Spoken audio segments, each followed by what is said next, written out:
Qual foi o pecado que Eva realmente cometeu no Éden? Ao contrário da papinha de criança que costuma ser ensinada no sistema religioso, não foi uma cobrinha falante, um animal literal que teria enganado Eva e induzido Eva a comer uma maçã, e que essa maçã teria o efeito de contaminar completamente Eva e posteriormente contaminar Adão e toda a humanidade.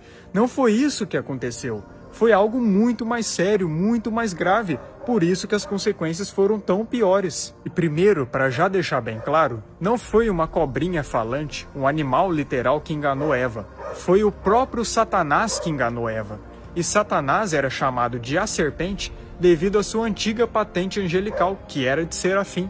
Até porque as formas de dragão e serpentes são associadas à patente angelical serafim, tanto que a palavra seraf, do original em hebraico, várias vezes na Bíblia, é traduzida como serpentes ardilosas ou serpentes de fogo, aludindo aos serafins. A própria Bíblia, em Apocalipse 12, 9 e 20, no verso 2, respondem e chamam Satanás de a antiga serpente, pois ele era aquela serpente que estava no Éden. Não era ali um animalzinho falante literal, era o próprio Satanás, e ele sim era mais astuto do que Eva, por isso que conseguiu enganá-la. Sim, Satanás era tanto serafim quanto querubim.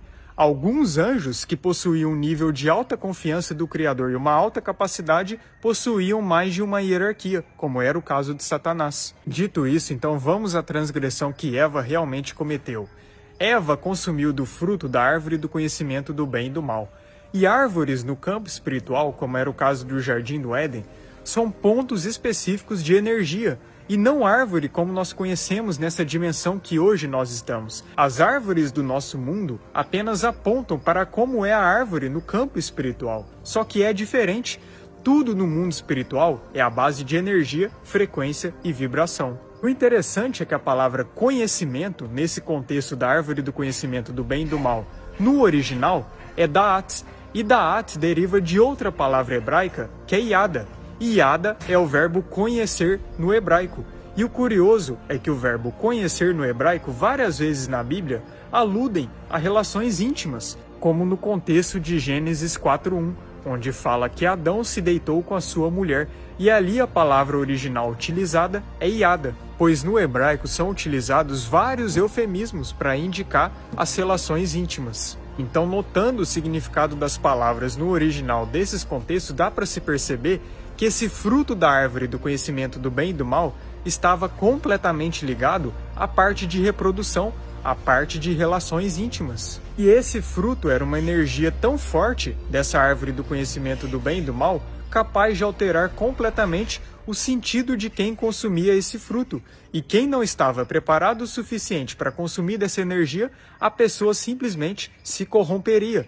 Era necessário um certo amadurecimento para consumir desse fruto, o que não era o caso de Adão e Eva. Por isso que o Criador proibiu que eles consumissem desse fruto.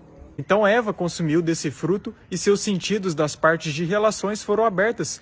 E ela ali, depois de ter aberto o seu sentido de relações, teve uma relação com o próprio Satanás. E depois ela, já contaminada, após ter relações com Satanás, ela também teve relações com Adão. E ali também contaminou seu marido.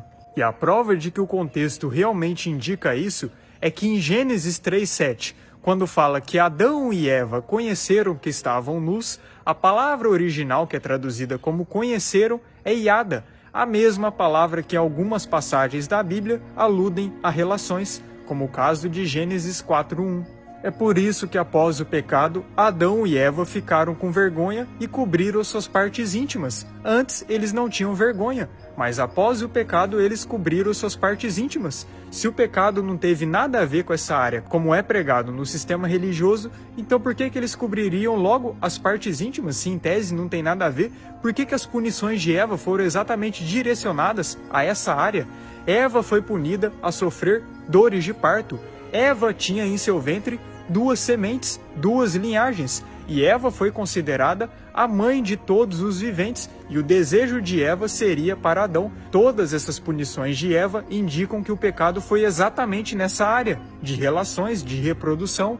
Se o pecado foi só a desobediência, como é pregado no sistema religioso, então isso seria dizer que essas sentenças que o Criador deu para Eva e também para Adão são aleatórias e não possuem sentido nenhum, e que todos os elementos citados nesse contexto de Gênesis 3 são apenas abstratos, aleatórios, e não possuem um significado literal, só que o Criador não trabalha dessa forma. E toda a punição que ele dá é de acordo com o erro que a pessoa comete. Isso é muito simples de entender. Então é esse que foi o pecado de Eva. Ela fornicou com Satanás e depois, já contaminada, teve relações com seu marido. Por isso que a humanidade é tão corrompida nessa área. Esse é que foi o pecado. Foi muito mais grave do que simplesmente só consumir de uma fruta, pois não tem nenhuma menção na Bíblia de que esse tal fruto era uma maçã. Isso foi uma invenção que foi acrescentada depois. Mas é isso, sempre busque pela verdade. E não se contente com esses fermentos que são ensinados no sistema religioso, que são literalmente só para crianças, para pessoas que não questionam e não vão mais além nas escrituras, pois a verdade está aqui. Basta a gente estudar sempre com auxílio e direcionamento do nosso Criador, pois aí sim nós encontramos a verdade.